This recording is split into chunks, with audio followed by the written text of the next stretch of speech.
239 ഇനങ്ങളിൽ മത്സരം നടന്നു. ഒന്നിനു പോലും പരാതിയില്ലായിരുന്നു എന്നുള്ള കാര്യം കൂടി ഞാനിവിടെ സൂചിപ്പിക്കുകയാണ്. 3, ഏതൊരു കലോത്സവവും കൃത്യസമയത്ത് നടത്തുക എന്നുള്ളതാണ്. 24 വേദികളിലും കൃത്യം 9:30 ആരംഭിച്ചു. സമാപന സമ്മേളനം 5 മണി എന്ന് പറഞ്ഞ് കൃത്യം 5 മണിക്ക് ഇതിന് ആരംഭിച്ച് അതും കൊല്ലത്തിന് മാത്രമുള്ള പ്രത്യേകതയാണെന്നുള്ള കാര്യം ഞാനിവിടെ സൂചിപ്പിക്കുവാൻ ആഗ്രഹിക്കുന്നു. മറ്റൊരു കാര്യം, ഈ സമ്മാനാർഹരായിട്ടുള്ള ഗ്രേഡ് വാങ്ങുന്ന കുട്ടികൾക്ക് 1000 രൂപ വെച്ചാണ് ഇപ്പം കൊടുത്തുകൊണ്ടിരിക്കുന്നത്. അത് അടുത്ത വർഷം മുതൽ വർദ്ധിപ്പിക്കുമെന്നുള്ള കാര്യം കൂടി ഞാനിവിടെ പ്രഖ്യാപിക്കാൻ വേണ്ടി ഞാൻ ആഗ്രഹിക്കുകയാണ്. മറ്റൊരു കാര്യം, പഴയ ഒരു മാനുവൽ അനുസരിച്ചാണ് ഇവിടെ മത്സരം നടക്കുന്നത്.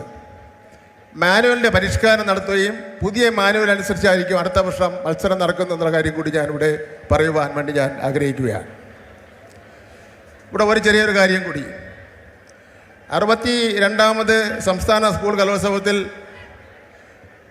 വട്ടപ്പാട്ടിൽ എ ഗ്രേഡ് നേടിയ എറണാകുളം തണ്ടേക്കാട് ജമാഅത്ത് ഹയർ സെക്കൻഡറി സ്കൂൾ വിദ്യാർത്ഥി, നിങ്ങൾ ശ്രദ്ധിക്കണം, മുഹമ്മദ് ഫൈസിൽ മത്സരത്തിൽ പങ്കെടുത്ത് മടങ്ങവേ ട്രെയിനിൽ വെച്ച് അപകടം സംഭവിച്ചു. ഇടതുകാലിൻ്റെ തള്ളവിരൽ മുറിച്ചു മാറ്റുകയും വലതുകാലിൻ്റെ ഇരുവിരലുകളും ഗുരുതരമായി പരിക്കേൽക്കുകയും ചെയ്ത മുഹമ്മദ് ഫൈസിൽ എറണാകുളം സ്പെഷ്യലിസ്റ്റ് ആശുപത്രിയിൽ തീവ്ര പരിചരണ വിഭാഗത്തിൽ ചികിത്സയിലാണ്. മുഹമ്മദ് ഫൈസലിൻ്റെ പിതാവിനോട് ഞാനും ധനകാര്യ വകുപ്പ് മന്ത്രി സംസാരിച്ചിരുന്നു.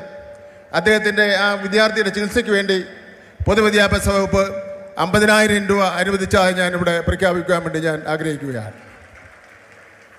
ഞാൻ മറ്റു കാര്യങ്ങളിലേക്കൊന്നും പോകുന്നില്ല. ദയവ് ചെയ്ത് എനിക്ക് നിങ്ങളോട് താഴ്മയെ അപേക്ഷിക്കാനുള്ളത്, സഹകരിക്കണം. തള്ളും തിരക്കും ഉണ്ടാക്കി ബുദ്ധിമുട്ടുണ്ടാക്കരുതെന്ന് ദയവ് ചെയ്ത് ഒന്നുകൂടി അപേക്ഷിച്ചുകൊണ്ട് എൻ്റെ വാക്കുകൾ അവസാനിപ്പിക്കുന്നു. നന്ദി, നമസ്കാരം.